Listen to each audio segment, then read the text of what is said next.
A fragile ceasefire in Gaza is facing new strains on October 17, 2025, a week after its implementation.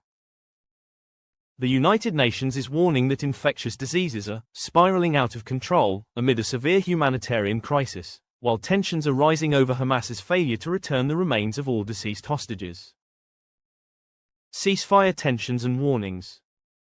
Deceased hostage remains. Hamas has returned only some of the bodies of deceased Israeli hostages, claiming it needs more time and special equipment to locate the others. Israel believes Hamas knows the locations of more bodies, and the dispute has led to Israeli threats of renewed military action. Hamas has since reaffirmed its commitment to the ceasefire agreement, which requires the handover of all remains. Trump's warning. U.S. President Donald Trump has warned Hamas that if the group continues killing people, the U.S. will have no choice but to go in and kill them. He later clarified that he meant other regional forces would act under U.S. auspices, not U.S. troops. Internal fighting. The ceasefire has been complicated by internal clashes between Hamas and rival Palestinian gangs in Gaza. Humanitarian crisis worsens.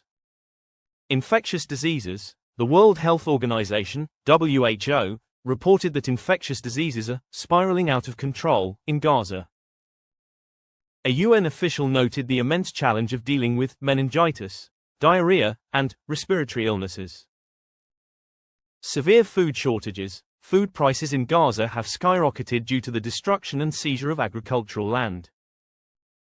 The UN Relief and Works Agency, UNRWA, reports that a kilo of tomatoes that once cost 60 cents now costs $15, if it can be found at all. Delayed aid and closed crossing. Despite aid trucks entering Gaza, humanitarian groups report that supplies remain critically low. The crucial Rafah crossing with Egypt remains closed, with Israel delaying its reopening and stating it would be for people, not aid.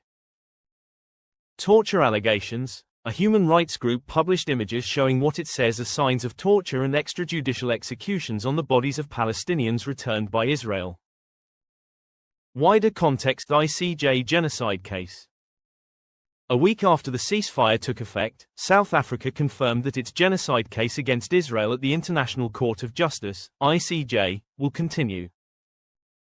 International Stabilization Force. The Trump administration is working with Arab and Muslim countries to form an international stabilization force to take over security in Gaza. However, the agreement is vague on the withdrawal of Israeli troops and the force's exact mandate. Rebuilding efforts. Tens of thousands of Palestinians are returning to destroyed homes as rebuilding efforts begin in some areas. However, the process is complicated by extensive debris and unexploded ordnance.